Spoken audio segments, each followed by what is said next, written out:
Hello കുട്ടീസ്, welcome back to Xylem learning. It's me Anuratna, നിങ്ങളുടെ സ്വന്തം അനുവിസ് ആണ്. ഓക്കെ, അപ്പൊ നമ്മൾ 6ൽ ഒരുപാട് കാര്യങ്ങൾ നമ്മൾ അടിപൊളിയായിട്ട് പഠിച്ചിട്ടുണ്ട്. അപ്പം ഈ ഒരു ചാപ്റ്ററിലായിരിക്കും നിങ്ങൾക്ക് ഒരുപാട് തരത്തിലുള്ള ചോദ്യങ്ങൾ ഉള്ളത് അല്ലെ. അപ്പൊ അതിൽ ഒരു സെക്ഷൻ ആയിട്ടാണ് ഇന്ന് മിസ് വന്നത്. ഒന്നുമില്ല, വളരെ സിമ്പിൾ ആയിട്ടുള്ള സെക്ഷനാണ്. ഒരു സംഖ്യ നമുക്ക് തന്നിട്ടുണ്ടെങ്കിൽ, സാധാരണ ഒരു സംഖ്യ തന്നിട്ടുണ്ടെങ്കിൽ അതിനെ നമ്മൾ എന്ത് ചെയ്യും? നമ്മൾ അതിനെ പെർസെന്റേജിലുള്ള ഫോമിലേക്ക് മാറ്റി ഉണ്ടാക്കും അല്ലെ. ഇപ്പൊ പെർസെന്റേജിലേക്ക് മാറ്റാൻ വേണ്ടി നമ്മൾ 100 കൊണ്ട് എന്ത് ചെയ്യും? മൾട്ടിപ്ലൈ ചെയ്യാറുണ്ടായിരുന്നു.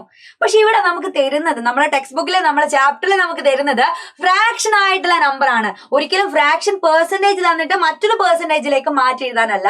ഇവിടെ വെറും ഫ്രാക്ഷൻ ആയിട്ടുള്ള ഒരു നമ്പർ തന്നു, ഫ്രാക്ഷൻ പെർസെന്റേജ് അല്ലാത്ത രീതിയിൽ ഫ്രാക്ഷൻ മാത്രം തന്നാല് നമ്മൾ എങ്ങനെ അത് എന്തിലേക്ക് മാറ്റും? പെർസെന്റേജിലേക്ക് കൺവേർട്ട് ചെയ്യും എന്നുള്ളതാണ് നമ്മളുടെ ഇന്നത്തെ ചോദ്യം. ഓക്കെ, വളരെ സിമ്പിൾ ആയിട്ട് ഈ ഒരു ചാപ്റ്ററിൽ വെച്ചിട്ട് ആ ഒരു പോർഷൻ ആണ് എനിക്ക് തോന്നുന്നു പിന്നെയും കുറച്ചുകൂടെ സിമ്പിൾ ആയിട്ടുള്ള കാര്യങ്ങൾ. ഓക്കെ, അപ്പൊ ഒന്നാമത്തെ ചോദ്യം മിസ് കാണിച്ചു തരാം. എന്റെ കുട്ടിക്ക് വളരെ സിമ്പിൾ ആയിരിക്കും നിങ്ങളുടെ ടെക്സ്റ്റ് ബുക്കിൽ ഉള്ളതിൽ വെച്ചിട്ട്. ഓക്കെ, എന്താ? ചുവടെയുള്ള ഭിന്നസംഖ്യകൾ സൂചിപ്പിക്കുന്ന ഭാഗങ്ങളെ ശതമാനമാക്കിയിട്ട് എഴുതാനാണ് പറയുന്നത്. അപ്പൊ ഫസ്റ്റ് പോർഷൻ തന്നത് 3/8 ആണ്. 3/8. അപ്പൊ നമ്മൾ എന്ത് ചെയ്യും? സാധാരണ 3/8നെ എന്തിലേക്ക് മാറ്റണം? പെർസെന്റേജ്, ശതമാനത്തിലേക്ക് മാറ്റണം അല്ലേടാ. അപ്പൊ ശതമാനത്തിലേക്ക് മാറ്റാൻ നമ്മൾ എന്ത് ചെയ്യും? ഏതൊരു സംഖ്യയും ശതമാനത്തിലേക്ക് മാറ്റാൻ വേണ്ടിയിട്ട് നമ്മൾ 100 കൊണ്ട് മൾട്ടിപ്ലൈ ചെയ്താൽ മതി. സിമ്പിളാ, 100 കൊണ്ട് മൾട്ടിപ്ലൈ ചെയ്താൽ മതി. പക്ഷെ ഇവിടെ നമുക്ക് സിമ്പിൾ ആയിട്ട് എന്ത് ചെയ്യാമായിരുന്നു? 100ൽ 8 ക്ലിയർ ആയിട്ട് പൂർണ്ണമായിട്ട് പോകുമെങ്കിൽ ഇവിടെ തന്നെ നമുക്ക് വെട്ടിപ്പോയിട്ട് നമുക്ക് എന്ത് ചെയ്യാം? സിമ്പിൾ ആയിട്ട് ആൻസറിലേക്ക് എത്താൻ വേണ്ടി പറ്റുമായിരുന്നു. പക്ഷേ ഇവിടെ നമുക്ക് 100ൽ 8 പൂർണ്ണമായിട്ട് പോവോ? ഇല്ല. അപ്പൊ നമ്മൾ എന്തായാലും ഇവിടെ ഒരു മിക്സ്ഡ് ഫ്രാക്ഷൻ എന്നുള്ള രീതിയിലെ ഫ്രാക്ഷന് നമുക്ക് പെർസെന്റേജ് കണ്ടുപിടിക്കാൻ വേണ്ടി പറ്റുള്ളൂ അല്ലേടാ. അപ്പൊ ഞാൻ ആദ്യം 3നെ 100 കൊണ്ട് മൾട്ടിപ്ലൈ ചെയ്യട്ടെ. അപ്പൊ എന്താ വരുവാ? 300/8 എന്ന് വരും. 300/8 അല്ലെ, 8. അപ്പൊ നമ്മൾ എന്ത് ചെയ്യണം? 300നെ 8 കൊണ്ട് ഒന്ന് ഡിവൈഡ് ചെയ്ത് നോക്കാം. എന്റെ കുട്ടികളെ സിമ്പിൾ ആയിട്ട് ഡിവൈഡ് ചെയ്യാൻ പറ്റുന്ന കാര്യമാണ്.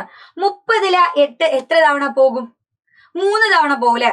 3 തവണ പോകണ്ട. 3 8 24 ബാക്കി എത്ര വരും? 6 വരും. 6 വരും. വരില്ലടാ. ഇനി ഞാൻ ആ ഒരു 0 കൂടെ താഴോട്ടേക്ക് ഇറക്കി എഴുതി. 60ൽ 8 എത്ര തവണ പോകും? എത്ര തവണ പോവായിരിക്കും? 7 തവണയെ പോകുള്ളൂ. 7 8 56. ബാക്കി എത്ര വരുവടാ? 4 എന്ന് വന്നു. ബാക്കി അങ്ങോട്ടേക്ക് ചെയ്യാൻ പോയിന്റ് വൈസ് ആയിട്ട് പോകും. അപ്പൊ പോയിന്റ് വൈസ് ആയിട്ട് നമുക്ക് ചെയ്യണ്ട. ഇവിടെ നമുക്ക് കിട്ടിയതിന് നമ്മൾ എന്താക്കിട്ട് എഴുതിയാൽ മതി? ഒരു മിക്സ്ഡ് ഫ്രാക്ഷൻ ആക്കിയിട്ട് മാറ്റി എഴുതിയാൽ മതി. അപ്പൊ മിക്സ്ഡ് ഫ്രാക്ഷൻ ആക്കി എഴുതാൻ നമ്മൾ പഠിച്ചതാണ്. എങ്ങനെ എഴുതുക? ആദ്യം നമുക്ക് കിട്ടിയ ആൻസർ അത് എത്രയാ? 37. അത് ആദ്യം എഴുതുക.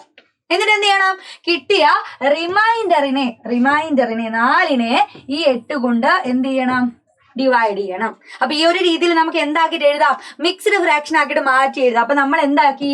അതിനെ പെർസെന്റേജിലേക്ക് മാറ്റി എഴുതി. 37 4/8 എന്നുള്ള പെർസെന്റേജിലേക്ക് മാറ്റി എഴുതിയിട്ടുണ്ട്. എന്തിനെ? 3/8നെ. 3/8 എന്നുള്ള ഫ്രാക്ഷനെ നമ്മൾ പെർസെന്റേജിലേക്ക് മാറ്റി എഴുതിയാൽ എങ്ങനെ വരും? 37 4/8 ആയിട്ട് വരും. അപ്പൊ അടുത്ത ചോദ്യം മിസ് തരാൻ പോകുന്നത് വളരെ സിമ്പിൾ ആയിട്ടുള്ള ചോദ്യമാണ്. എന്റെ കുട്ടികൾക്ക് വേഗം കണ്ടാൽ എന്നെ ഉത്തരം പറയാൻ പറ്റുന്ന കാര്യമായിരിക്കും. ഓക്കെ, എന്താ വരുന്നത്? 7/20നെ നമ്മൾ എന്താക്കി മാറ്റണം? പെർസെന്റേജ് ആക്കി മാറ്റണം. അപ്പൊ എന്ത് ചെയ്യാം?